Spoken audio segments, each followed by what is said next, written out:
Assalamualaikum warahmatullahi wabarakatuh.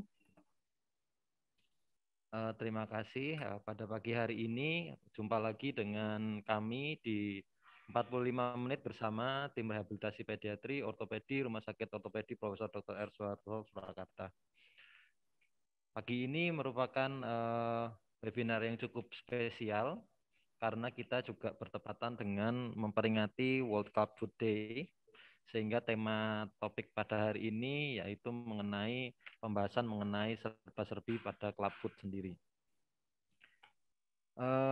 Seperti kita ketahui, pasien ini merupakan salah satu guru ya yang terbaik bagi kita para tenaga medis yang merawatnya. Sehingga pertanyaan-pertanyaan, kemudian pengalaman dan cerita-cerita yang kita dapatkan dari pasien ini ternyata sangat bisa menambah pengetahuan kita dan pada akhirnya akan memperbaiki kualitas pelayanan kita terhadap para pasien sendiri. Nah, hari ini kita akan fokus untuk membahas pertanyaan-pertanyaan tersering yang diajukan mengenai penyakit CTEV ini sendiri.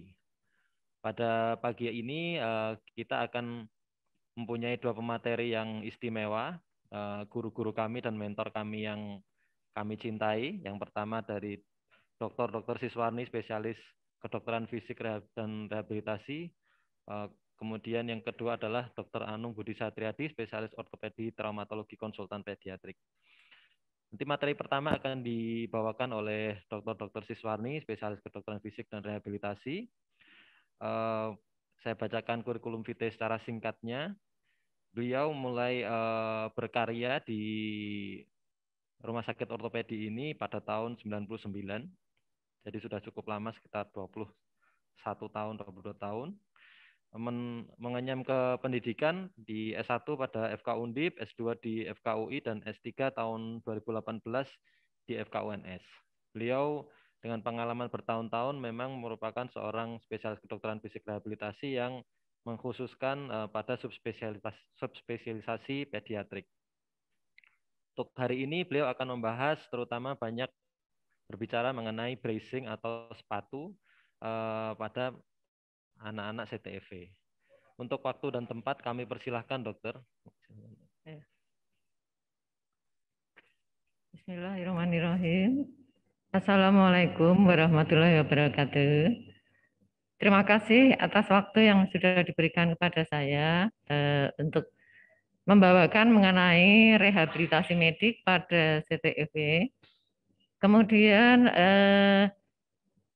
nanti akan kami rangkum pertanyaan-pertanyaan yang sudah sering ditanyakan oleh orang tua pasien, bahwa sebetulnya dari grup CTEV itu, komunitas dari CTEV, WA Group itu sudah ada 2, jadi dengan pesertanya jadi banyak sekali. Itu untuk komunikasi kami dengan para orang tua pasien, sehingga memudahkan seandainya ada informasi-informasi yang diperlukan.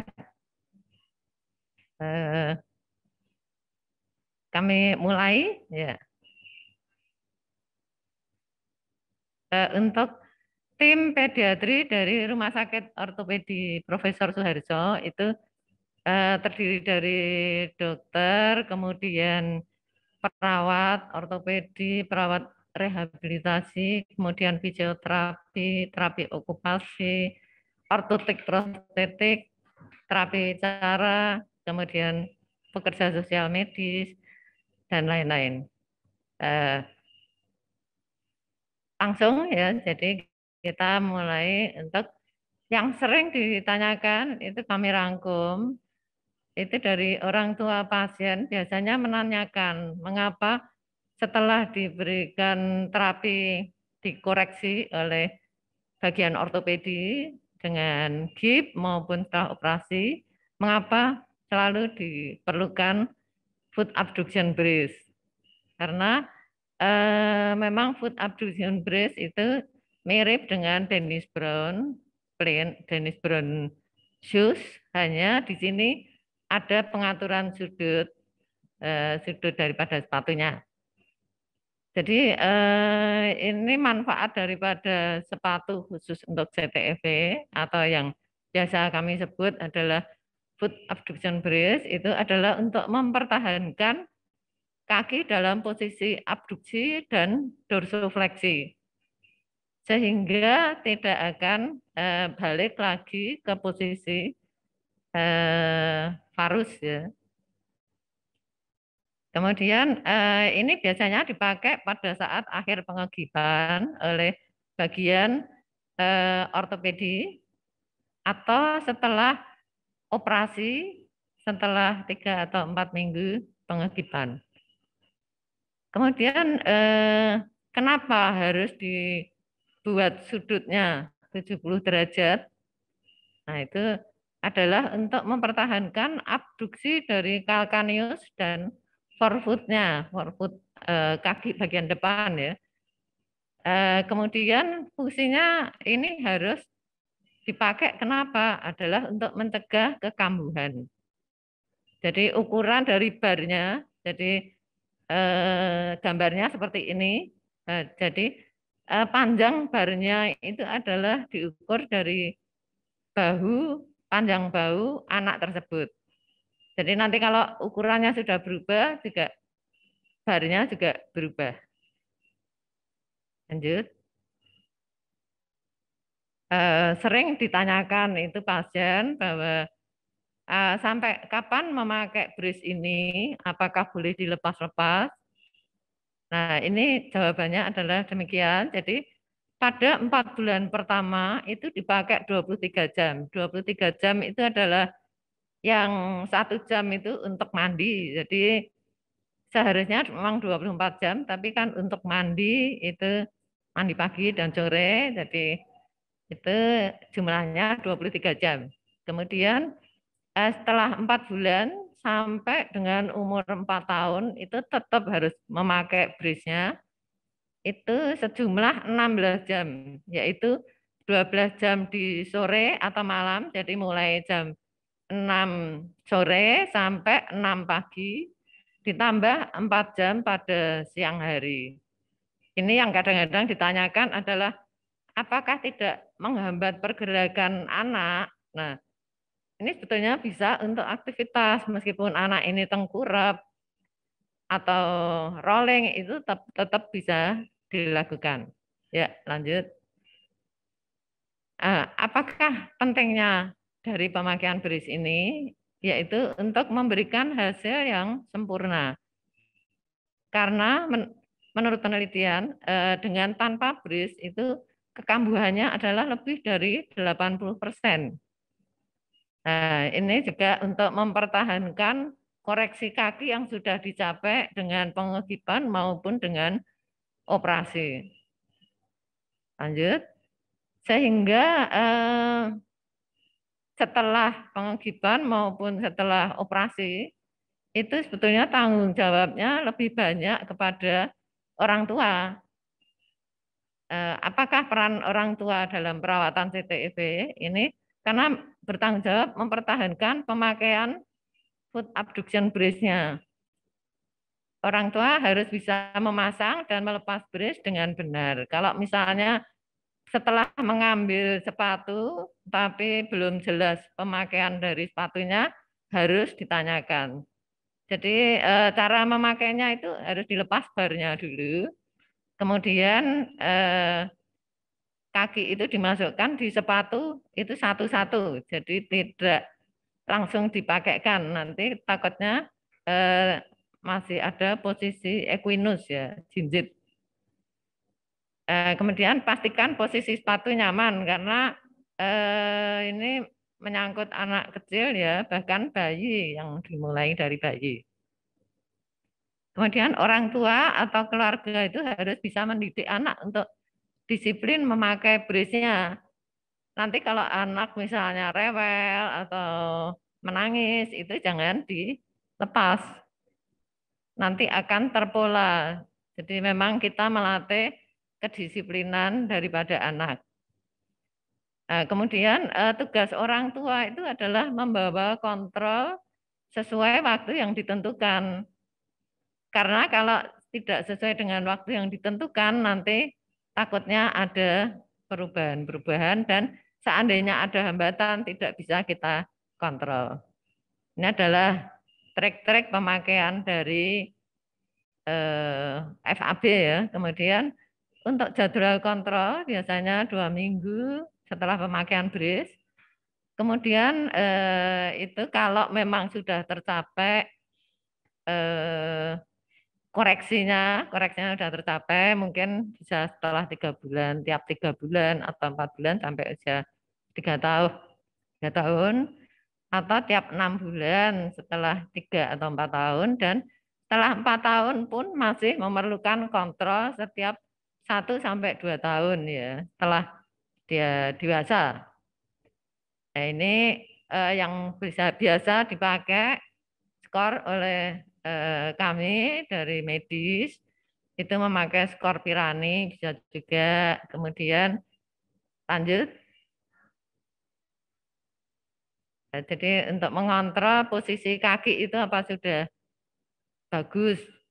Ini juga dengan Dimeglio.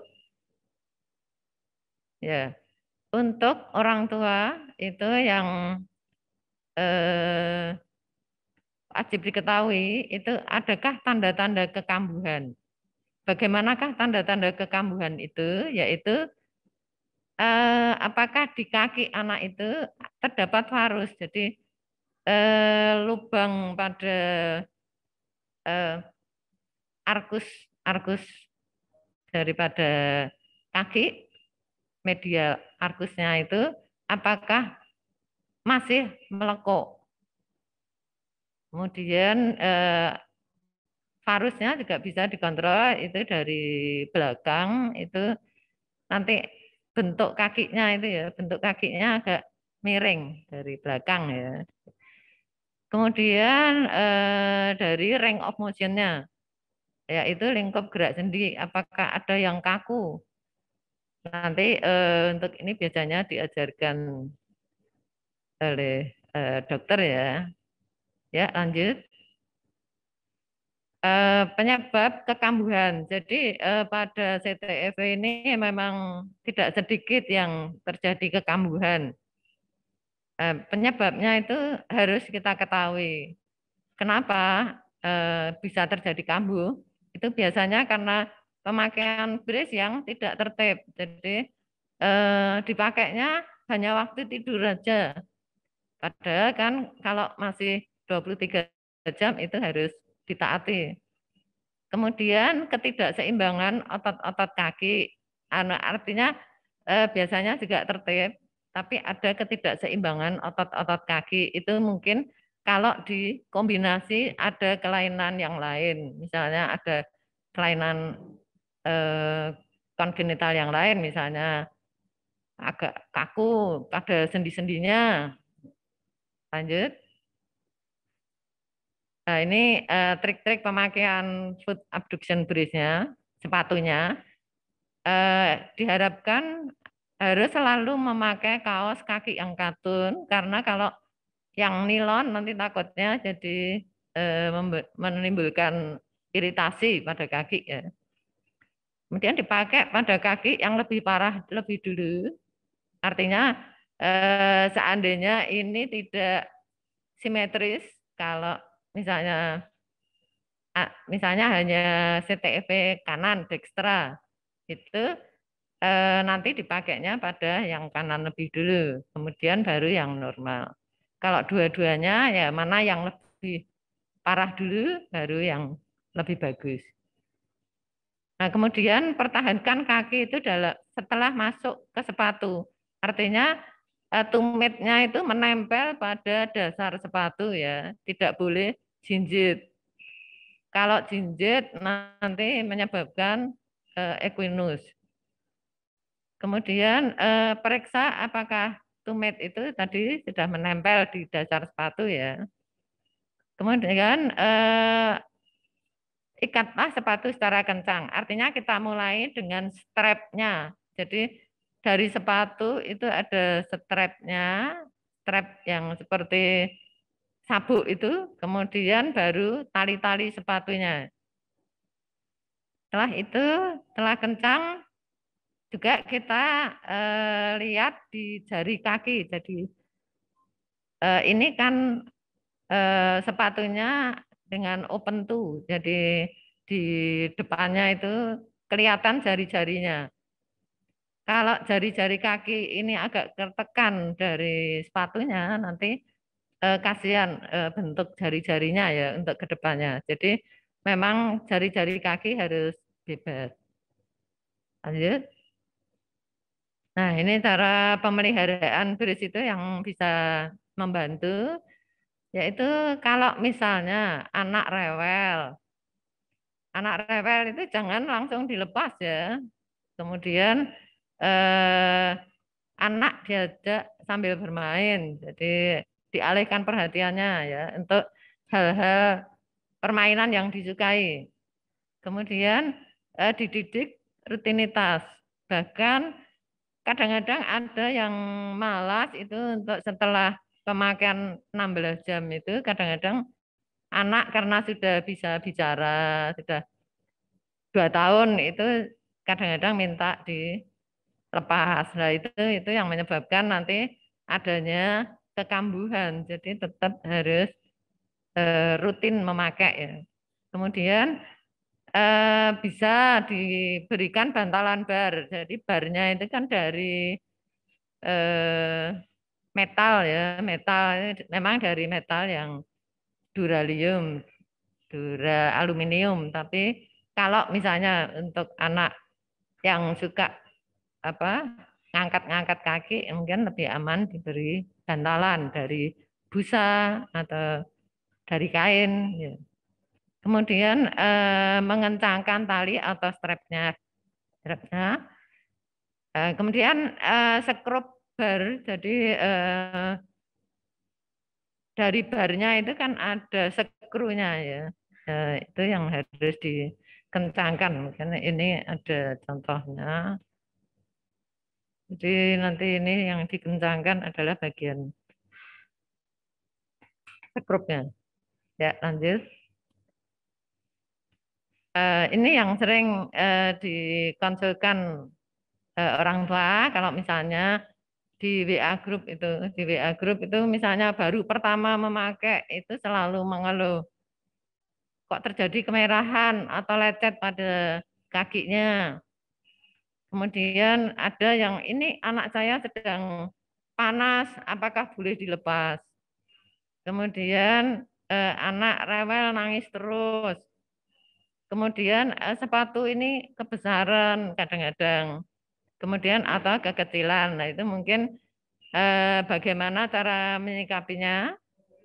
Lanjut. Jadi cara menghadapi hambatan, yang penting adalah bris itu tetap dipakai, jangan dilepas. Meskipun anak panas juga jangan dilepas. Kemudian kalau misalnya ada lecet, itu kan lecetnya bisa dirawat, diberi perban, kemudian kaki diberi kaos kaki dan dipasang lagi sepatunya. Dan juga harus kontrol atau periksa ke dokter bila ada keluhan. Atau kalau panas ya harus berobat ke dokter anak mungkin. Nah kemudian kalau misalnya ada sepatu longgar atau kebesaran atau kekecilan, nah itu harus tetap mempertahankan kaki dalam sepatu. Misalnya itu agak diberi busa atau diberi kaos ya yang agak tebal. Ya, lanjut. Nah, ini contohnya untuk berdiri ya. Lanjut. Nah, ini apakah bris itu mengganggu perkembangan anak? Ternyata kan tidak. Bahkan ini ada putranya Bu Dewi itu yang bisa dipakai merangkak. Jadi anak tetap perkembangannya itu tepat waktu. Nah, lanjut. Bahkan ini bisa dipakai untuk berjalan. Hanya nanti kalau misalnya skrunya agak melebar, tempat skru atau ada kerusakan sedikit, nanti coba diperbaiki ya. Nah, ini bukti bahwa BRIS ini tidak mengganggu kegiatan anak atau tidak mengganggu pertumbuhan anak. Di samping itu, kalau misalnya ada keterlambatan perkembangan, jadi misalnya belum bisa tengkurap, misalnya sudah umur 5 bulan atau 6 bulan belum bisa tengkurap, nah itu kita berikan terapi untuk meningkatkan perkembangan anak, misalnya nanti di tempat untuk latihan, jadi di fisioterapi ataupun terapi okupasi, itu untuk membantu perkembangan anak ya. Lanjut. Nah, ini sedikit latihan peregangan. Kadang-kadang kita butuhkan kalau sudah pemakaian 16 jam itu kadang-kadang untuk 8 jamnya kan bebas ya, 8 jamnya bebas itu kadang-kadang untuk mengatur supaya tidak kaku sendinya itu bisa kita lakukan stretching ya. Jadi misalnya ini cara stretchingnya kita tahan dalam 10 hitungan, kemudian dilakukan 20 sampai 30 kali, kita ulangi pagi, siang, sore. Ya, lanjut.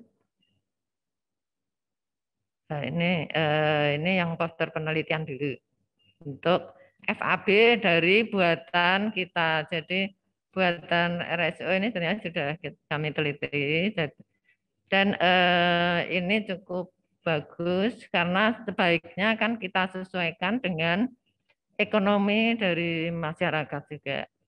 Ada yang bagus sekali tapi kan tidak sesuai dengan kondisi masyarakat misalnya. Ya, saya rasa demikian. Mungkin barangkali nanti ada pertanyaan.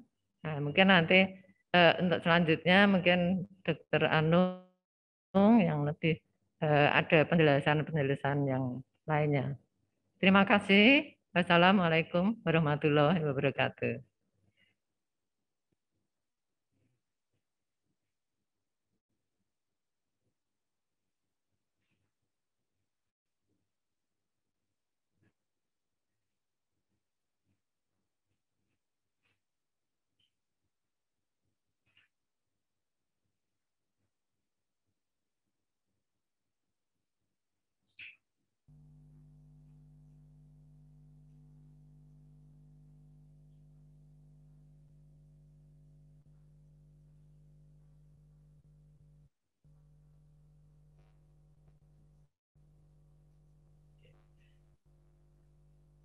Terima kasih dok pada Dr. Siswarni yang memberikan materi yang bagus sekali mengenai bracing pada anak CTEV.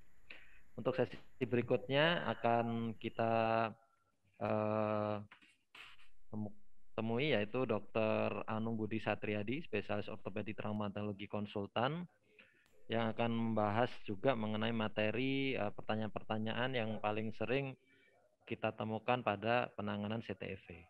Secara kurikulum vitae singkat, Dr. Anung ini adalah seorang staf ortopedi yang sudah bekerja 21 tahun di Rumah Sakit Ortopedi Profesor Dr. R. Soeharto Surakarta, dan beliau merupakan satu dari sedikit orang yang mempunyai kesempatan menimba ilmu langsung dengan Profesor Ignacio Ponseti, karena beliau tahun 2009 mendapatkan fellowship di University of Iowa dan mendapatkan Ponseti Training Scholarship tahun 2009.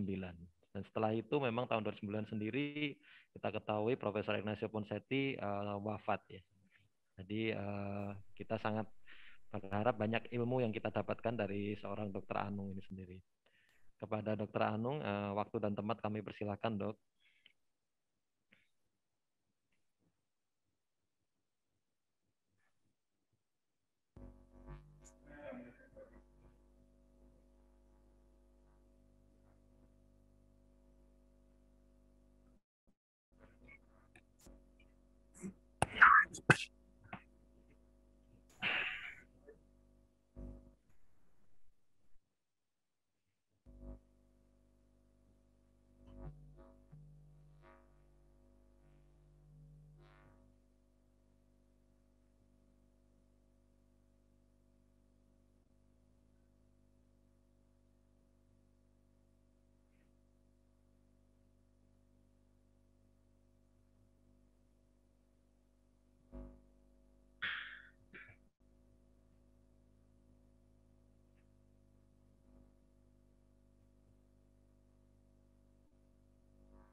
dalam bentuk kuliah yang akademis.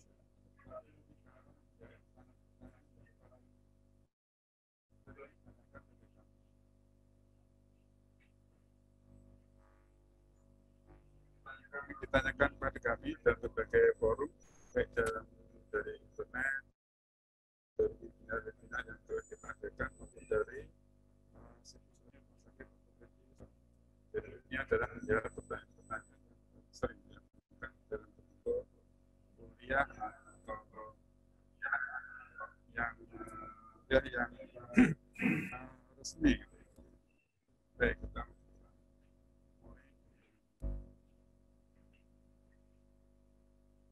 jadi karena kita acara pagi ini terkait dengan roadmap yang di 3 Juni, kita akan bicara sedikit tentang apa dengan roadmap nanti. Jadi nanti merupakan yang dipilih oleh Inisiatif Internasional yang di 3 Juni yang dari kelahiran Dr.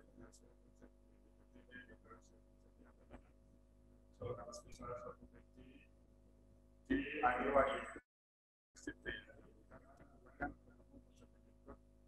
yang dipakai untuk terapi rambut. Tujuan dari Konsep International Association untuk merayakan HUT Cafe adalah sebagai penghormatan pada konsep. Jadi nanti kita akan lihat bagaimana upaya-upaya yang dilakukan yang terhadap upaya-upaya untuk memerangi mengobati penyakit rambut. Kemudian yang kedua adalah untuk meningkatkan perhatian dunia sebenarnya dan termasuk Indonesia pasti terhadap kecacatan akibat kabut serta pencegahannya dengan objektif. Jadi kecacatan akibat kabut nanti akan kita lihat dari 2 hal. Yang pertama dari frekuensinya. Jadi apakah frekuensinya banyak sekali ya kalau kabut ini.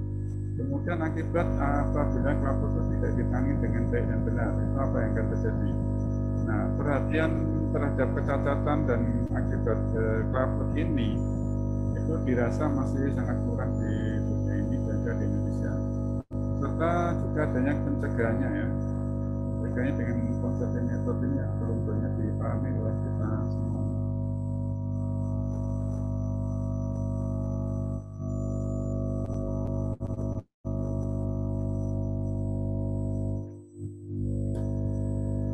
Oke, saya beruntung telah menimba ilmu dari Profesor Fonseti di tahun 2009, di mana selama saya belajar di sana saya memahami betul betapa luar biasanya dedikasinya Profesor Fonseti terhadap ilmu ortopedi. Dia juga terkenal sebagai jagonya development dislocation on the hip di sana. Juga kecintaannya yang sangat luar biasa terhadap anak-anak. Terutama sekali adalah penderita buta kelaput ini. Hal ini tercermin salah satunya dari ucapan beliau yang sangat terkenal bahwa setiap anak penderita klaput berhak atas pengobatan non-bedah. Jadi maksudnya Ponseti Method yang terdiri dari manipulasi kaki dan casting dilanjutkan dengan pemakaian brace. Jadi apa yang perlu digarisbawahi dari pernyataan Profesor Ponseti ini adalah bahwa setiap anak penderita klaput berhak atas pengobatan Ponseti Method ini. Jadi berhak. Jadi kata kuncinya di situ. Itu sangat menunjukkan keberpihakan beliau terhadap satu yang klaput, dua nasib anak-anak apabila tidak diterapi dengan benar.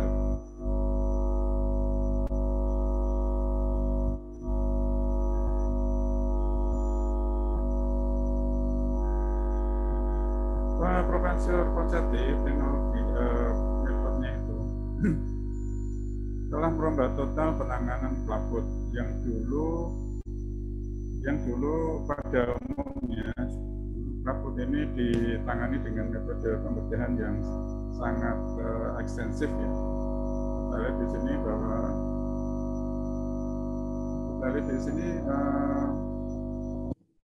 penderita klaput itu menjalani penelitian operasi yang sangat ekstensif.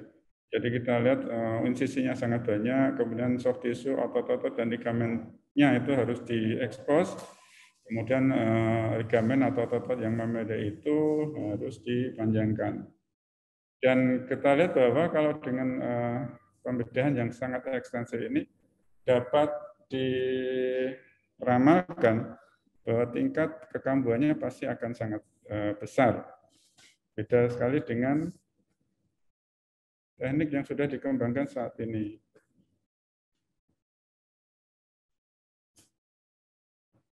Yaitu dengan cara casting, manipulasi, dan casting. Selama 1 minggu, ya, tiap minggu sekali selama 5-6 kali pada umumnya. Dan pada keadaan-keadaan tertentu, bila diperlukan, dapat dilakukan tindakan operasi itu pun sangat minimal. Sehingga kalau kita lihat di sini, bekas operasinya atau sayatannya itu sangat kecil sehingga tidak perlu dijahit. Jadi saya tekankan di sini bahwa kalau kita lihat di kiri itu adalah pembedahan yang ekstensif. Kemudian kalau yang di kanan, meskipun kalau kita lihat itu ada pembedahan, ya ada pembedahan, memang namanya sepertinya pembedahan, tetapi itu sangat minimal sekali. Dan dengan itu kita bisa harapkan bahwa tingkat kekambuhannya pasti akan lebih kecil dibandingkan dengan operasi-operasi yang ekstensif ini. Karena sudah diketahui bahwa kalau operasi ekstensif banyak dilakukan pembukaan terhadap jaringan-jaringan lunak seperti tendon, otot, dan ligamen, maka terjadi jaringan fibrosisnya akan lebih banyak, sehingga kemungkinan timbulnya recurrency akan lebih besar.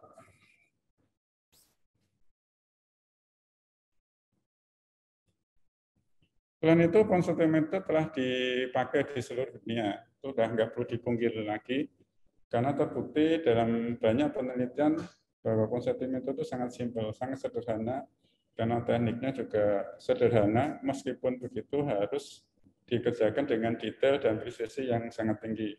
Jadi bukan seperti gip-gip biasa, tapi ada detail-detail tertentu yang harus dihormati dan presisi-presisi tertentu yang harus dikerjakan selama proses itu. Kemudian Ponseti Method itu efektif karena hasilnya itu sukses ya untuk melakukan terapi klaput pada 95% kasus. Kemudian cepat karena dilakukan tiap minggu sekali selama 5-6 kali. Pada umumnya 5-6 kali.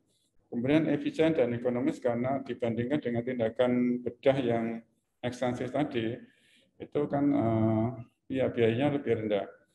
Kemudian long term follow up-nya dalam pengamatan selama 50 tahun itu satu pengamatan jangka panjang yang luar biasa ya, karena pasien-pasien yang dilakukan tindakan oleh Profesor Ponseti itu diikuti selama 50 tahun. Dan pada tahun ke-50 setelah operasi, sebagian besar pasien-pasien itu atau 86% masih menunjukkan hasil yang bagus. Artinya kakinya itu fungsional, berjalan dengan telapak kaki, kakinya supelati bisa bergerak dengan bebas dan tidak nyeri. Dan yang penting adalah tidak ada komplikasi pembedahan akibat pembedahan yang ekstensif. Jadi kuncinya pembedahan ekstensif, bukan pembedahan yang minimal seperti yang dipropos oleh Profesor Ponseti. Profesor Ponseti juga memiliki hasrat yang luar biasa ya untuk mengajarkan ilmu Ponseti ini ke seluruh dunia. Dan selama saya mengikuti bimbingan beliau, memang beliau seorang guru yang sangat dedicated sekali terhadap proses pengajaran, sehingga lebih penting dari itu ya kita bukan diajari tentang detail teknik Ponsetinya, tapi beliau juga mengajarkan pada kami semua itu filosofi dari tindakan penanganan pada kelaput. Dan itu jauh lebih penting bagi saya daripada detail tindakannya. Kita dari tahu filosofinya kenapa. Ada yang bertanya, apakah singkatan CTV dan mengapa disebut kelaput? Jadi CTV singkatan dari Communita Talipes Equus Varus. Jadi kalau lihat di gambar ini, talipes itu artinya dari kata talus dan pes ya. Talus itu artinya engkel, pes artinya kaki.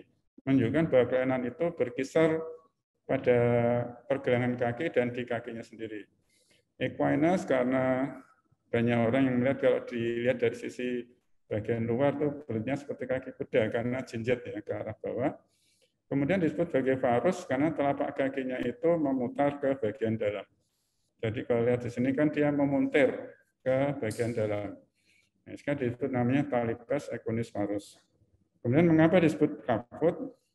Sebenarnya klap CLUB, klap itu adalah ujung dari stick golf ini. Jadi karena kakinya berbentuk seperti ini, mereka menamakan klaput. Nanti kita juga akan tahu ada penyakit lain yang bentuknya pada tangan, yang bentuknya seperti stick golf ini, yang kita sebut sebagai radial club hand. Pertanyaan lain, klaput penting nggak sih? Ini klaput amat sangat penting ya, karena klaput merupakan the most serious cause of physical disability. Jadi penyebab kecacatan fisik yang paling utama di antara kelainan kognitif muskuloskeletal. Jadi kelainan yang nomor 1 di sini. Ada satu YouTube ya, saya pernah lihat itu YouTubernya itu bilang 1 dari 1000. Itu kan kecil sekali. Saya bilang gimana kecilnya? Saya marah sebenarnya waktu itu. Memang kalau 1 dari 1000 kelihatan kecil, tapi kalau kita lihat nanti yang lainnya ini, 1 dari 1000 bayi lahir itu akan ada kemungkinan terjadi klaput. Tetapi bila kita proyeksikan ke Indonesia misalnya ya, berdasarkan data yang saya dapat, di tahun 2018 ada 4.810 bayi lahir hidup di Indonesia. Kalau dengan kejadian klaput 1 banding 1000 asumsinya, maka akan ada 4.810 penderita klaput di Indonesia per tahun. Jadi kalau dalam 2 tahun, ya 2 kali lipatnya. Dalam 3 tahun, 3 kali lipatnya. Jadi jumlahnya amat sangat banyak. Jadi bukan 1 dari 1000 kecil, iya, tapi diproyeksikan ke suatu negara, maka jumlah itu amat sangat banyak. Selain itu, 80% dari kejadian klaput di seluruh dunia itu ada di negara-negara berkembang, pasti juga di negara kita. Dan yang menyedihkan adalah kebanyakan tidak mendapatkan penanganan sama sekali, atau bila ditangani, iya, tetapi tidak adekuat. Dalam arti tidak dengan cara yang betul, mungkin oleh karena satu dan lain hal tidak bisa meneruskan pengobatan itu atau drop out. Nah, masalahnya adalah klaput yang tidak ditangani dengan baik akan menjadi kaki yang kaku, nyeri, lemah, dan tidak bisa memakai alas kaki yang normal. Kalau nyeri berarti kan sangat menyiksa. Kalau udah nyeri pasti juga tidak akan bisa dipakai bekerja dengan baik. Nah, karena itu, nah klaput yang tidak ditangani tadi, oleh karena nyeri, oleh karena kaku, oleh karena lemah, akan menjadi beban baik bagi pribadinya sendiri, bagi keluarga, bagi masyarakat, dan lebih lagi bagi negara. Dengan kaki yang seperti ini, seorang penderita klaput tidak akan bisa beraktivitas atau bekerja dengan baik. Dengan kaki seperti ini, pasti dia tidak akan bisa bekerja dengan baik karena mungkin tempat kerja tidak mengizinkan penderita kelaput bekerja dengan alas kaki yang tidak normal. Bagi negara, kita akan kehilangan sumber daya manusia yang luar biasa. Oleh karena itu, betapa kita lihat betapa hebatnya, betapa pentingnya masalah kelaput ini harus diselesaikan dengan sebaik-baiknya. Saya dengar ada berapa tipe kelaput, bedanya apa? Ya, secara simpel, sederhana, kita bisa bedakanlah menjadi 3 ya. Jadi posisional kelaput, itu biasanya sejak lahir sudah kita bisa akses, biasanya seperti kelaput, tetapi memang lebih fleksibel. Sebagian mengatakan karena posisi di dalam kandungan. Nah, posisi dalam kandungan itu antara lain misalnya pada anak-anak yang lahir pertama kali, mereka menganggap bahwa mungkin karena rahim yang baru pertama kali mengalami kehamilan itu masih kecil bentuknya, sehingga bayi tidak bisa bergerak bebas di dalam rahim tersebut. Atau pada anak-anak yang ibunya menderita mioma udari, sehingga ruangan di dalam rahim itu sangat sempit. Pada posisinya kelaput itu bisa dilakukan casting yang ya biasanya 1, 2, 3 kali biasanya sudah bagus. Kemudian dilanjutkan dengan dressing, seperti yang sudah dijelaskan Dr. Siswani tadi. Cuma dressingnya mungkin bisa kita lepas dalam waktu yang lebih singkat dibanding kelaput jenis yang lainnya. Yang kedua adalah congenital idiopatik kelaput. Jadi pada kelaput ini tidak ada kelainan yang lain kecuali cuma kelaputnya sendiri. Berbeda dengan sindromik kelaput, maka kelaput ini mempunyai penyakit lain yang menyertai atau mendasari dari kelaput itu.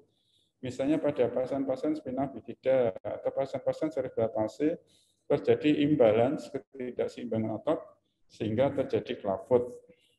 Nah, sindromik kelaput beda dengan idiopatik karena pada sindromik kelaput ini lebih kaku sehingga penanganannya menjadi lebih sulit. Jumlah castingnya juga menjadi lebih banyak dan pada umumnya nanti akan perlu tindakan tambahan operasi ya. Nah, apakah penyebab kelaput? Jadi ceritanya itu dimulai dengan bergesernya semua tulang kaki ke arah dalam. Jadi semua tulang kaki yang pada lihat gambar ini dalam posisi yang bagus seperti ini, maka tulang kaki di bagian dalam akan memuntir, akan berpindah ya, bergeser ke sisi dalam kaki dan memuntir, sehingga hubungannya tidak serasi lagi.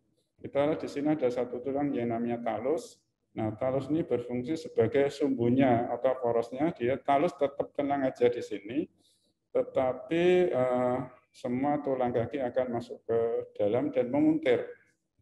Kenapa bisa terjadi seperti ini? Karena kita lihat di sini otot-otot betis dan otot-otot pergelangan kaki akan di sebelah sisi dalamnya.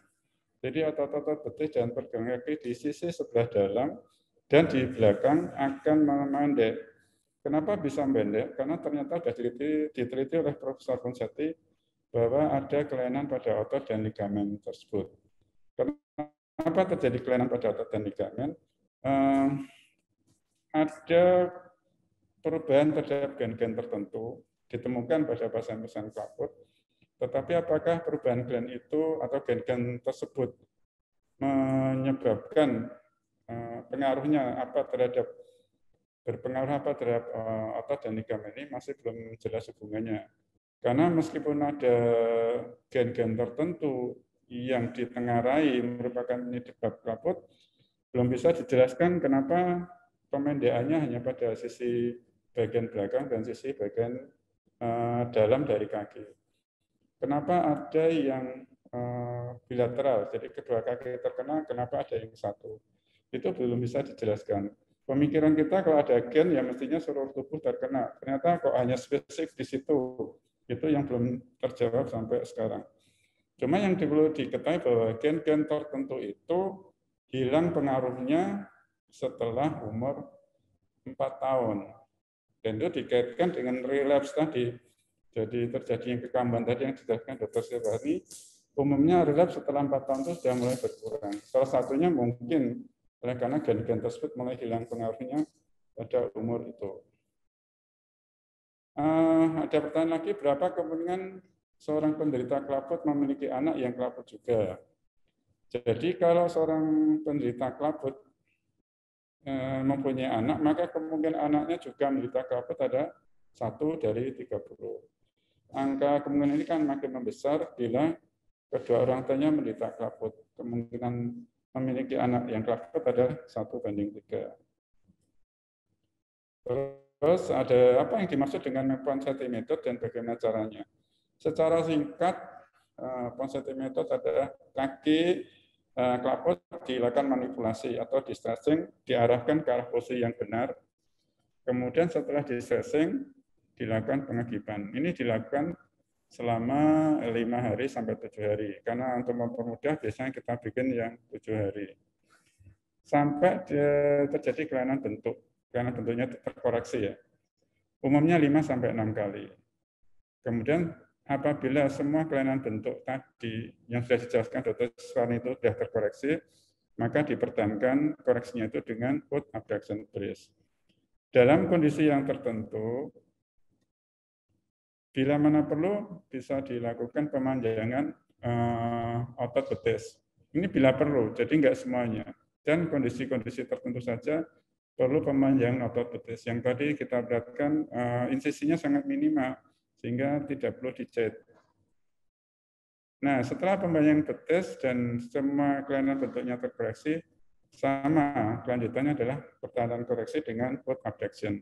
Tindakan foot abduction brace sampai anak berumur 4 tahun, karena alasan yang tadi. Nah, ada lagi yang bertanya, apakah ada ciri tertentu sehingga suatu cara terapi klaput disebut cara Ponseti?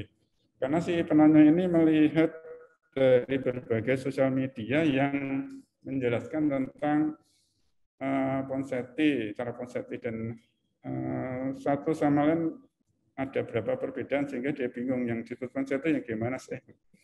Nah, ini ada suatu checklist di mana kalau yang disebut Ponseti adalah yang memenuhi checklist ini. Jadi pertama setelah manipulasi dan casting ya, jadi kaki harus dimanipulasi dulu, di stressing dengan cara yang tertentu. Jadi mesti ada cara yang tertentu, yang detailnya harus kita perhatikan betul. Setelah dimanipulasi dengan cara yang betul itu dilakukan, maka dipasang gip untuk mempertahankan koreksi tersebut. Gip harus terpasang dari ujung kaki sampai lipat paha. Jadi kalau lihat di sini harus sampai lipat paha. Kalau tidak lipat paha, apalagi hanya di bawah lutut, ya itu tidak bisa dianggap sebagai Ponseti. Kemudian gipnya itu harus dimolding atau dibentuk di daerah-daerah tertentu akan mendapatkan hasil yang maksimal. Bila tindakan pemasangan gip itu tidak ada moldingnya atau tidak ada usaha untuk membentuk di area-area tertentu, itu bukan suatu Ponseti. Kemudian yang kedua checklistnya adalah gip dilepas dalam beberapa jam sebelum pemasangan gip berikutnya. Atau lebih baik lagi di klinik pada saat mau ketemu dokternya. Jadi Ponseti tidak merekomen untuk gip dipasang sehari sebelumnya, karena ada beberapa yang oke lah sebelum kontrol malam harinya dibuka. Itu bukan suatu hal yang direkomend oleh Ponseti. Kemudian biasanya diperlukan 5 sampai 6 kali gip ya untuk memperbaiki semua koreksi. Dan ini pada 95% kasus. Andai kata pada idiopatik, saya ingatkan kembali, andai kata pada idiopatik klaput itu diperlukan casting lebih dari 8 kali, ya mungkin kita harus mengkaji ulang apakah tekniknya yang salah atau mungkin diagnosanya yang salah.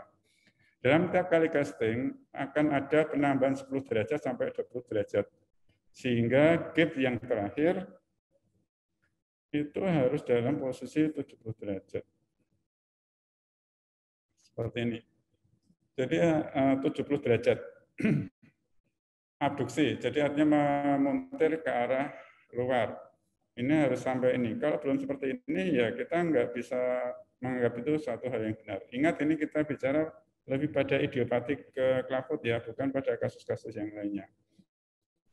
Kemudian brace langsung dipakai begitu gip terakhir dilepas. Jadi setelah brace jadi, gips dilepas langsung dipasang brace, tidak boleh ditunda sampai sehari atau 2 hari, karena itu akan menyebabkan relapse. Kemudian yang terakhir ya, brace mulai dipakai hanya bila semua kelainan sudah terkoreksi. Ya, yang paling sering adalah yang ini. Jadi pada gambar ini kita lihat bahwa kaki sudah bisa ditekuk ke atas sekitar 20 derajat, 30 derajat. Ini syarat untuk pemakaian brace. Andai kata kita lihat yang seperti ini,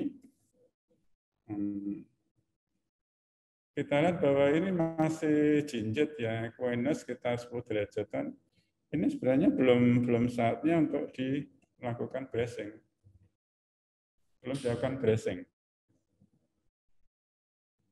Karena ingat bahwa bracing tadi tujuannya adalah untuk mempertahankan koreksi, bukan untuk mendapatkan koreksi. Jadi oke, ini masih jinjit, ya udah sekarang udah bosan pasang gipsnya, kita pakai sepatu aja ya, pakai brace. Tujuannya apa? Biar yang jinjit bisa jadi bisa ditekuk ke atas seperti gambar yang itu, enggak bisa.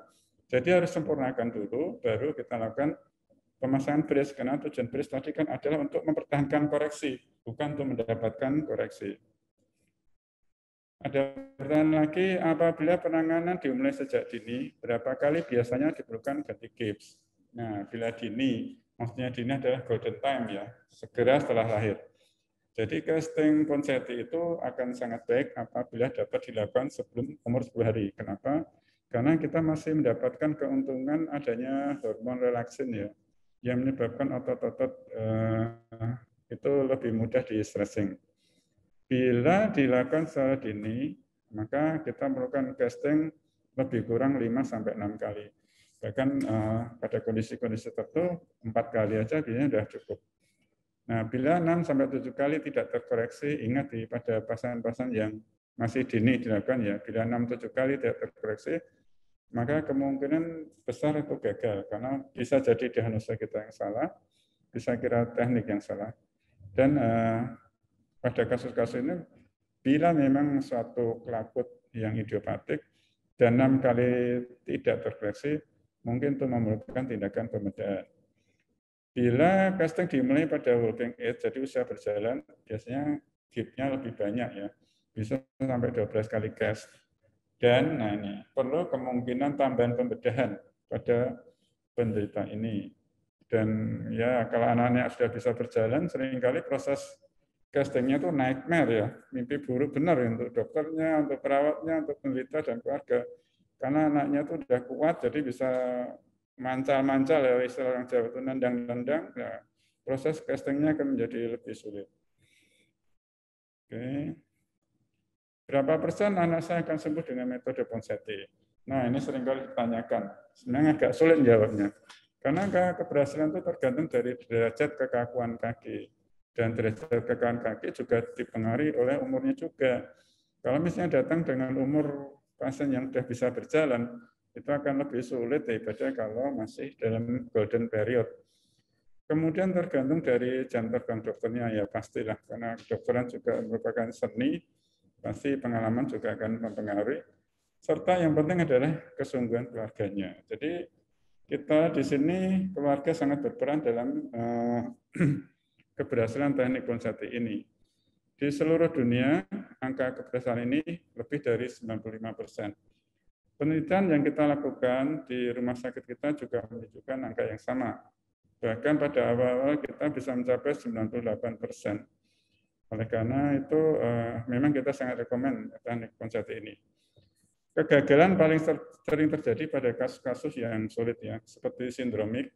Kita lihat di situ yang satu adalah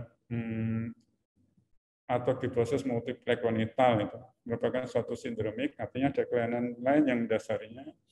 Kemudian di sebelah kanan itu ada kompleks idiopatik laput, kita lihat bentuknya sangat khas, itu juga harus ada teknik tertentu untuk castingnya. Kemudian, nah ini, atau penderita-penderita yang sudah mendapatkan penanganan non-Ponseti. Maksudnya non-Ponseti adalah Ponseti maunya, tetapi dikerjakan dengan cara yang enggak benar, tetap aja masuk ke non-Ponseti. Pada kasus-kasus yang seperti ini memang angka keberhasilan menjadi menurun.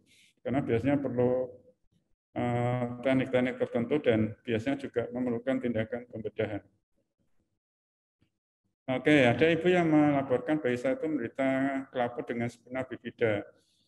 Apakah metode Penseti juga berguna? Ya, metode Penseti masih berguna pada anak-anak dengan spina bifida. Kita ingat bahwa spina bifida adalah suatu kelainan kongenital di mana terjadi gangguan pada pertumbuhan sumsum tulang belakangnya. Akibatnya terjadi ketidakseimbangan otot-otot kaki dan yang lebih penting adalah gangguan sensorisnya, jadi kakinya menjadi kurang sensitif. Nah, kalau pada pasien-pasien seperti ini, penanganannya memang lebih sulit. Ya. Waktu koreksinya lebih lama, jadi castingnya mungkin 5-6 kali, bisa jadi 10 kali. Kemudian waktu casting harus ada perhatian khusus ya, karena mudah terjadi luka, lecet, bahkan menjadi ulkus. Dan mungkin memang memerlukan tindakan bedah. Satu hal yang harus digarisbawahi adalah tindakan bedah yang dilakukan setelah tindakan Ponseti itu lebih minimal dibanding dengan operasi eksentrif seperti yang saya tunjukkan di depan. Jadi Ponseti masih sangat membantu dalam proses-proses pasien dengan sindromik spina bifida ini. Apakah penderita kelaput dapat berjalan normal sampai dewasa? Pada kasus yang idiopatik, jawabannya adalah tentu. Ya pasti insya Allah ya, tapi memang kemungkinan sangat besar untuk bisa berjalan dengan normal. Dengan catatan apabila ditangani oleh dokter yang kompeten untuk itu. Dan kaki tampak normal dengan fungsi normal dan kaki normal pula. Pada sindromik tadi sudah dijelaskan, tergantung dari kelainan penyebab atau penyertanya. Kelainan penyerta itu ikut menentukan keberhasilan terapi. Saya lihat kaki kelaput lebih kecil dibanding dengan kaki yang sehat.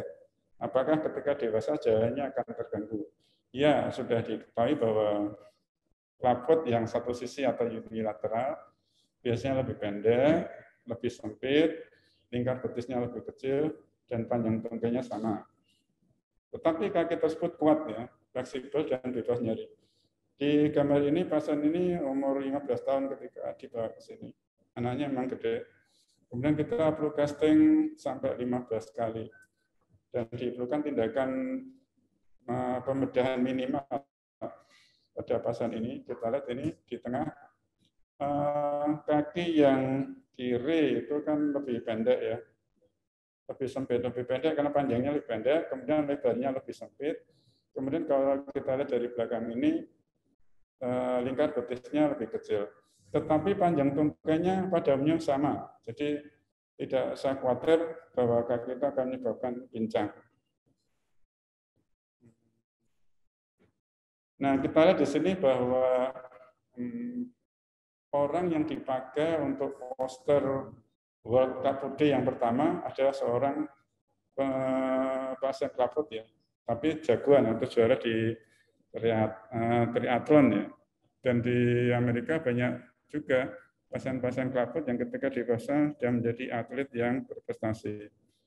Dan bahkan kebanyakan anak-anak itu setelah dewasa jadi nggak tahu bahwa dia pernah menderita kelaput. Mengapa pembedahan tidak dianjurkan pada anak saya? Bukankah prosesnya lebih cepat? Ya, memang pembedahan itu dengan cepat memperbaiki bentuk. Begitu dibedah kakinya yang munter tadi, yang mengarah ke dalam tadi akan menjadi lurus kembali.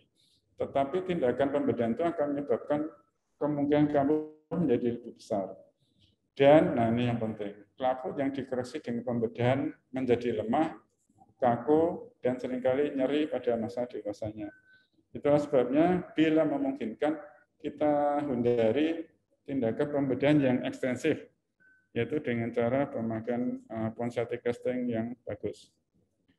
Apakah sudut putaran 60 derajat, 7 derajat akan tetap dipertahankan sampai brace selesai dipakai? Tadi sudah dijelaskan Dr. Siswani ya. Jadi pada umumnya sudut tersebut tetap 60-70 derajat sampai selesai prosedur bracing.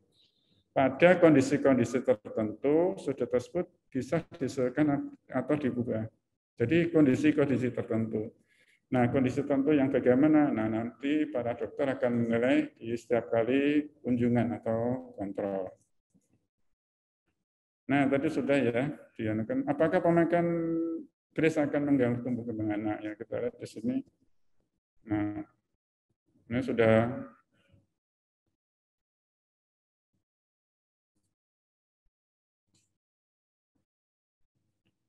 oke. Jadi kita lihat memang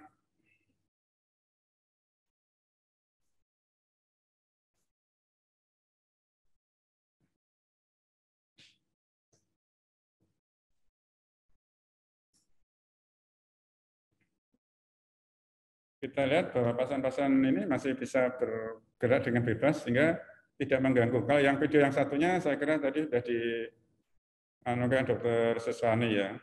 Oke. Terima kasih untuk ibu-ibu yang sudah sharing video-video ini di WA group kita. Terus bagaimana jadwal pemakaian brace? Saya kira sudah dijelaskan Dr. Seswani ya, kita lewati aja. Nah, kalau ada yang bilang kontrolnya kok sering banget dok bisa nggak diperjarang. Iya, yang harus dipertimbangkan adalah bahwa tujuan kontrol adalah untuk menilai ketaatan pemakaian brace. Ya, pasti kalau diawasi akan lebih bagus ya mestinya. Kemudian bila perlu ada penyesuaian terapi, apakah brace-nya harus dirubah sudutnya atau kita bisa oke lah kayaknya kemungkinan terjadi relapse akan lebih besar, kemungkinan kambuh besar ya kontrolnya lebih dipersulit lagi. Kemudian menilai timbulnya relapse. Kemudian di yang lainnya adalah mengevaluasi kondisi lainnya. Anak-anak kan seringkali pada umur-umur 1 bulan, 2 bulan, kelihatannya tidak ada masalah dengan pertumbuhan dan perkembangannya. Nanti setelah umur 1 tahun, mungkin akan kelihatan ada kondisi-kondisi lainnya yang mungkin memerlukan perhatian. Oleh karena itu, tujuan kontrol adalah seperti ini. Sehingga apakah harus bisa diperjarang? Ya, saya kira kita sepakat bahwa kontrol itu diperlukan oleh pasien ya, bukan oleh para dokter dan para perawat yang ada di sini. Dan satu hal lagi yang mungkin bisa diberitakan di sini bahwa rumah sakit kita ini sedang merintis suatu tim atau klinik tumbuh kembang anak yang terkait banyak dengan ortopedi ya. Oke, ada lagi pertanyaan yang saya perhatikan pergelangan kaki mengecil, tungkanya melengkung, bahaya nggak dok ya? Kalau kita di sini tungkanya mengecil ini kan memang karena strap pada sepatunya dan sebenarnya nggak apa-apa karena sebenarnya tulang itu besarnya seperti ini kaki itu. Yang gede semua yang lainnya adalah lemak yang ditimbun di bawah kulit pada bayi-bayi. Jadi ini tidak akan membahayakan. Kalau tungkanya melengkung, iyalah tungkai bayi pada umumnya memang melengkung ya, selama lengkungannya normal. Karena bayi menyesuaikan bentuk rahim ibu yang melengkung. Kemudian mengapa stressing harus dilakukan? Ya, stressing dilakukan untuk melemaskan persendian ya, dan untuk dalam derajat tertentu memanjangkan otot. Kemudian efek psikologis karena kita menganggap bahwa kontak kulit antara orang tua dan bayi itu akan banyak memberi kebaikan pada tumbuh kembang anak. Jadi tidak boleh diabaikan kontak kulit antara orang tua dan anak. Apalagi ini bisa dilakukan oleh ayah ibunya, pasti secara psikologis anaknya akan lebih baik lagi. Kemudian diharapkan bahwa orang tua akan mengenali kondisi kaki anaknya. Kita di sini, misalnya pada sisi yang kiri, waktu stressing kita lihat bahwa sudut dari pergelangan kaki ini sudah mengarah ke atas. Nah, setelah stressing ternyata sudah nggak bisa mengarah ke atas, hanya sampai yang sini aja. Nah, berarti kan sudah mulai proses untuk menuju ke jinjit. Nah, kalau udah kondisi seperti ini, mungkin misalnya kontrolnya masih 2 bulan lagi, ya bisa mungkin datang lebih awal untuk mengkonsultasikan ini dengan dokter yang ada. Bagaimana stressing dilakukan? Saya kira sudah dianukan Dr. Seswani ya. Oke, ini bagaimana apa yang harus saya lakukan agar sukses dalam periode bracing? Yang penting salah satunya tadi sudah dijelaskan Dr. Seswani, penekan saya adalah rutin. Jadi sebaiknya jam buka, jam pakainya itu pada jam-jam yang sudah tertentu. Misalnya biasanya mandinya jam 7 pagi hari, ya sebaiknya jam 7. Nanti setengah 8 persis brace-nya harus dipakai. Misalnya mandi sore biasanya jam 3 sore, ya sudah jam 3 sore mandi, jam 3.30 setengah 4 sudah pakai FAB lagi. Andai kata waktu makainya 23 jam.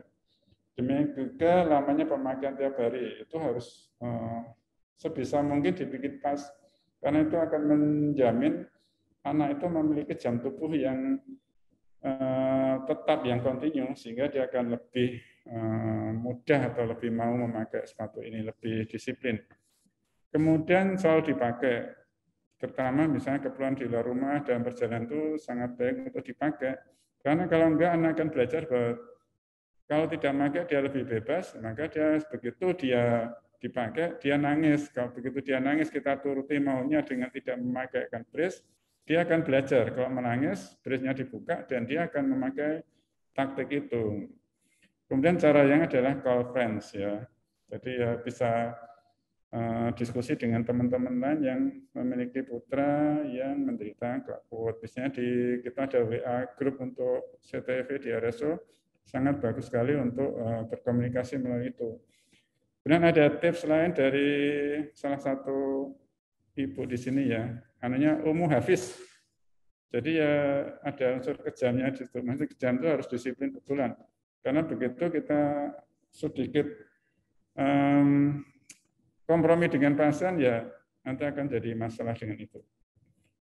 Oke, saya lewatiannya karena sudah diinikan. Oh ya, kalau lulus atau lepas dari brace, apakah masih perlu kontrol? Iya, pasti perlu kontrol. Jadi kontrolnya adalah pada setahun pertama 6 bulan sekali. Setelah itu setiap tahun sekali sampai usianya 15 tahunan. Karena dianggap pada waktu itu semua kemungkinan relapse sudah lewat. Kemudian apakah relapse? Ya, relapse ada timbulnya kembali kelainan bentuk pada klaput setelah sebelumnya sudah diperbaiki atau dikoreksi secara menyeluruh dengan metode Bonsetti. Nah, tandanya apa? Ya, yang kalau relapse ini adalah jinjit atau kaki memuntir ke dalam. Tadi sudah diperlihatkan Dr. Susoni, jadi kalau bisa berjalan pada anak yang sudah berjalan ya, itu kalau berjalan cenderung memakai telapak kaki sisi yang bagian luar. Itu salah satu tanda dini. Pasti tanda-tanda lain sebaiknya dikonsultasikan dengan dokter yang menangani. Penyebab relapse ya patuh ya 80%, pada yang tidak patuh 6%. Kita lihat bandingannya 80% pada mereka yang tidak patuh. Dan memang ada kemungkinan akibat ketidakseimbangan otot kaki. Ini pada relapse yang muncul pada bayi yang masih pakai brace ya. Sudah rutin dok pakai brace-nya tapi masih ada relapse ya, mungkin terjadi ketidakseimbangan otot kaki yang penyebabnya belum kita ketahui. Tetapi kemungkinan ini amat sangat kecil. Yang kemungkinan terbesar lainnya 90% adalah karena tidak patuh dengan pemakaian brace. Jadi tolong mungkin ibu-ibu atau keluarga yang memiliki putra yang klaput, pemakaian brace sangat penting karena itu yang terutama menyebabkan relapse. Saya kira itu yang bisa saya sharing pada ini. Terima kasih atas partisipasi dan perhatian para partisipan semua. Semoga Allah yang Maha Suci dan Maha Tinggi senantiasa merestui setiap upaya kita untuk menyembuhkan dan meningkatkan kualitas kesehatan anak-anak Indonesia. Wassalamualaikum warahmatullahi wabarakatuh. Saya kembalikan ke moderator. Terima kasih. Waalaikumsalam warahmatullahi wabarakatuh. Terima kasih atas paparannya yang cukup lengkap sekali dari Dr. Anung. Karena ini memang sesi menjawab pertanyaan ya, memang kita membuat suatu sesi khusus untuk menjawab pertanyaan-pertanyaan yang sebelumnya. Jadi untuk hari ini kita juga hanya akan memilih sedikit pertanyaan-pertanyaan yang akan kita jawab, kemudian yang nanti sisanya selalu akan kita catat dan akan kita jawab di sesi-sesi pertemuan berikutnya. Mungkin kita akan memilih 2 pertanyaan untuk tiap-tiap pembicara ya, dok ya. Yang pertama untuk Dr. Siswarni dok, izin saya mau menanyakan, ada tadi yang menanyakan bagaimana cara melatih anak untuk mulai jongkok dok, pada pasien-pasien CTEV ini. Ketika dia sudah mulai boleh untuk melepas sepatu dan melatih anak untuk jongkok. Sekalian dok untuk pertanyaan yang kedua, ada anak yang mudah lelah saat mulai belajar berjalan. Ini pada anak CTEV juga dok, dengan sudah memakai FAB kemudian belajar berjalan, tapi sering mudah lelah. Kira-kira gimana cara penanganannya, Dok, dan tips and triknya mungkin, Dok?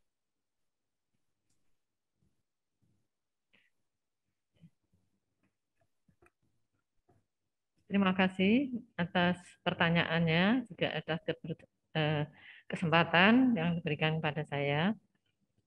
Untuk pertanyaan bagaimana melatih anak untuk jongkok dan jalan dengan jongkok ya, saya rasa ini bisa dilatih, Ibu. Jadi dengan selalu memang harus kita kita gerak-gerakkan kaki itu sesuai dengan lingkup gerak sendinya. Makanya tadi kadang-kadang harus diperlukan itu stretching itu tadi.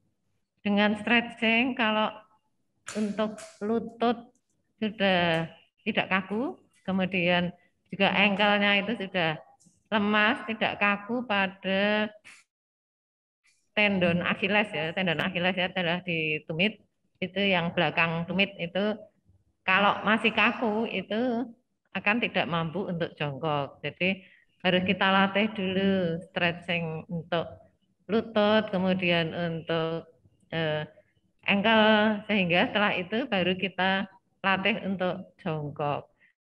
Untuk latihan ini memang harus sering ya kita berikan. Jadi misalnya dalam sehari itu pagi, siang, sore, malam gitu. Kalau diulang-ulang itu pasti akan bisa ya, karena sesungguhnya memori daripada anak itu ada di struktur otaknya, itu adalah di hipokampus. Dengan kita melatih, sering kita lakukan latihan, itu akan terekam pada memorinya anak. Tapi yang penting itu tadi sendinya tidak kaku. Saya rasa gitu mungkin ya. Ya, terima kasih. Assalamualaikum warahmatullahi wabarakatuh. Baik, Dok.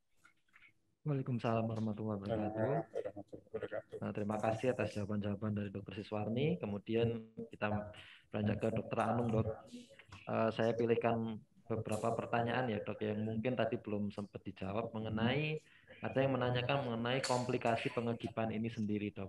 Apakah bisa terjadi suatu, ini menanyakan overkoreksi atau mungkin merubah bentuk kaki sendiri menjadi mungkin lebih berbeda seperti itu, Dok.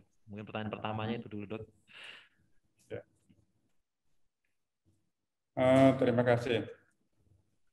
Jadi komplikasi pertama yang paling luar ya, komplikasi karena penekanan yang tidak tepat atau molding yang tidak baik. Jadi bisa terjadi pressure necrosis kalau penekanannya terlalu kuat atau terlalu keras. Atau misalnya pada pasien-pasien yang tadi spina bifida, kita harus hati-hati betul pada waktu melakukan molding. Jadi membentuk kaki dengan baik itu ada titik-titik tertentu yang harus ditekan supaya terjadi koreksi. Apabila penekanan pada titik tersebut terlalu kuat, maka akan terjadi pressure necrosis atau luka yang akibat tekanan. Dan pressure necrosis akan lebih mudah lagi pada pasien-pasien spina bifida karena anaknya itu kan insensate ya, jadi ada gangguan sensorisnya. Kemudian kalau pada kakinya sendiri bisa terjadi rocker bottom deformity. Jadi bentuknya rocker bottom. Jadi bentuk seperti rocker bottom itu seperti kaki dari kursi goyang. Jadi kan melengkung ke atas. Nah, itu namanya rocker bottom. Itu terjadi apabila belum memenuhi sudut-sudut tertentu, tidak dilakukan koreksi dorsofleksi yang seperti ini. Itu akan menyebabkan rocker bottom. Kemudian yang kedua bisa jadi flat foot ya. Flat foot apabila kita koreksi dari kapusnya itu terlalu berlebihan. Itu bisa terjadi flat foot. Tapi kalau flat foot kanani kemungkinan besar bisa pulih kembali. Tetapi kalau rocker bottom, nah ini yang agak sulit penanganannya karena juga akan merugikan. Saya kira itu ya. Yang lainnya mungkin akibat pengakibannya sendiri terjadi kompartemen sindrom, terjadi gangguan peredaran darah di situ, itu bisa saja terjadi seperti pemakaian casting yang lainnya. Saya kira itu. Baik, Dok.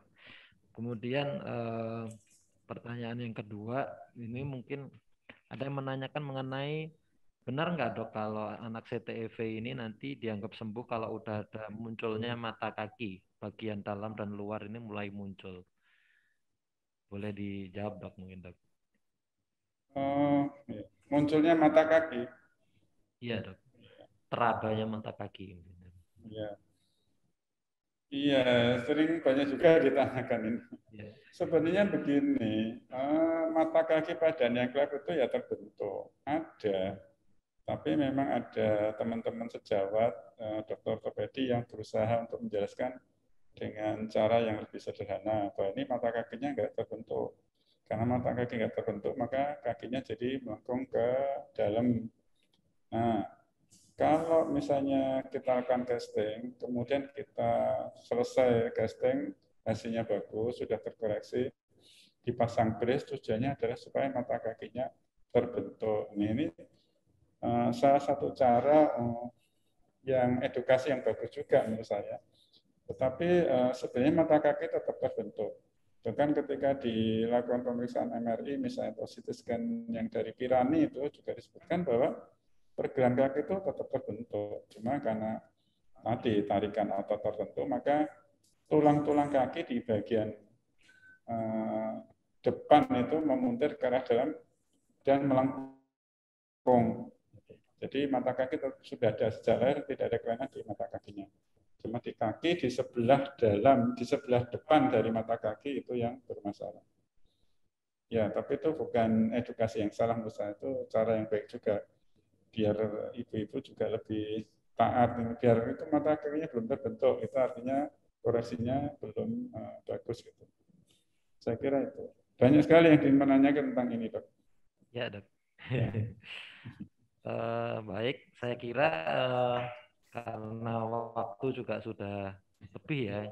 Jadi untuk hari ini sesi webinar ini kita tutup dulu. Nanti ada mungkin sedikit Ya. kata-kata atau penutup dan ringkasan dari Dokter Anung dok untuk ini dok. Monggo silakan dokter. Ya, jadi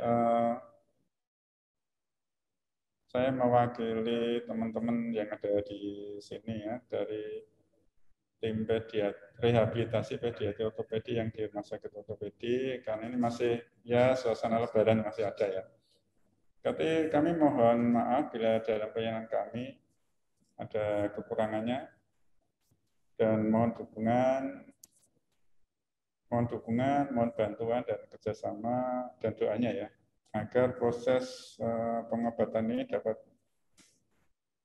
kita kerjakan dengan lebih berhasil ya, lebih menyenangkan, dengan hasil terapi yang sesuai dengan harapan kita.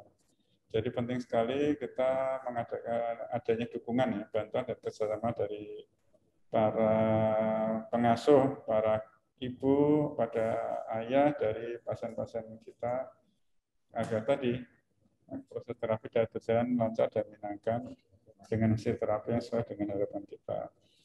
Dan semoga Allah yang Maha Suci dan Maha Tinggi senantiasa merestui setiap upaya kita untuk mengobati anak-anak kita dan menyehatkan anak-anak Indonesia. Dan semoga kita semua mendapatkan kebaikan dan kesehatan dari Allah SWT. Saya kira itu yang dari saya. Silakan Dr. Hendra, moderator. Baik, terima kasih dok atas semua partisipasi para peserta serta semua pihak yang sudah membantu kelancaran hari ini. Kami berterima kasih pada semua tim rehabilitasi pediatrik ortopedik di Rumah Sakit Ortopedi Suharso, kemudian dari PKRS dan Hukormas Rumah Sakit Ortopedi Profesor Dr. Suharso Surakarta. Sampai jumpa untuk sesi-sesi webinar berikutnya dari kami. Nanti akan kami selalu umumkan jika kami akan mengadakan suatu event dan lain sebagainya. Terima kasih atas semua perhatiannya. Bila ada kesalahan, kami mohon maaf. Assalamualaikum warahmatullahi wabarakatuh. Waalaikumsalam warahmatullahi wabarakatuh.